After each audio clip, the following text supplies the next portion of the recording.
যে ডাক্তারদের যে ন্যায্য 2 বছর দাবি ছিল বাড়ানোর, সেটা অবশ্যই যেন জনপ্রশাসন মন্ত্রণালয় গ্রহণ করে এবং এটা 48 এবং 47 বিসিএস থেকে যেন সেটা কার্যকর হয়, সেটা আমরা দাবি রাখবো। দেন আমাদের 2 নম্বর আরেকটা যেটা দাবি ছিল সেটা হলো যে 48তম যে স্পেশাল বিসিএস সেটা নিয়ে সেটা খুব অল্প সময়ের মধ্যে তারা ঘোষণা করা দিয়েছে। যেমন আপনার মাত্র 40 দিন, আপনারা দেখবেন যে কোনো বিসিএস এর জন্য সার্কুলারের মধ্যে কিন্তু লেখা আছে যে ন্যূনতম 3 মাস সময় দিয়ে একটা বিসিএস এর জন্য আপনার প্রজ্ঞাপন প্রকাশ করতে হবে, সময়সূচি প্রকাশ করতে হবে। কিন্তু আপনারা দেখবেন 48তম স্পেশাল বিসিএস এর ক্ষেত্রে তারা মাত্র 40 দিন সময় দিয়েছে, যেটা আসলে কোনোভাবে একজন পরীক্ষার্থীর ক্ষেত্রে, কোনোভাবে একজন নতুন শিক্ষার্থীর ক্ষেত্রে এটা কখনোই সম্ভব না।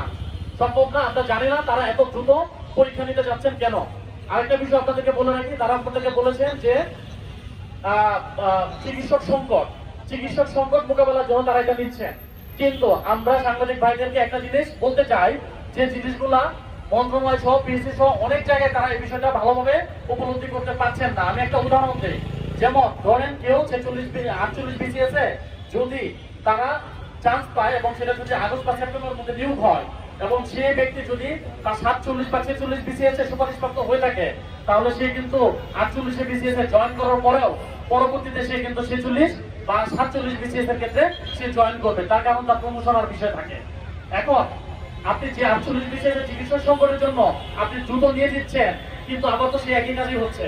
দেখা গেল যে সেই লোকটি আবার 47 বা 46 কে জয়েন করতেছে, তো আমরা 47 সিটটা আপনারা খালি রাখবেন, সেক্ষেত্রে আপনার চিকিৎসা সংকট কিন্তু অবশ্যই রয়ে যাবে, যেটা আমরা 39 এবং 42 বিসিএস এর ক্ষেত্রে লক্ষ্য করেছি। আপনারা এই বিষয়টা একটু ভালোভাবে ব্যাখ্যা করবেন আশা করি, তাহলে আমরা মনে করবো যে পিএসসি এটা নিয়ে ভালোভাবে হয়তো চিন্তা করবে এবং সরকার হয়তো এটা সমাধান নিয়ে চিন্তা করবে। আদারওয়াইজ কিন্তু কোনোভাবে কিন্তু চিকিৎসা সংকট মোকাবেলা করা সম্ভব হবে না।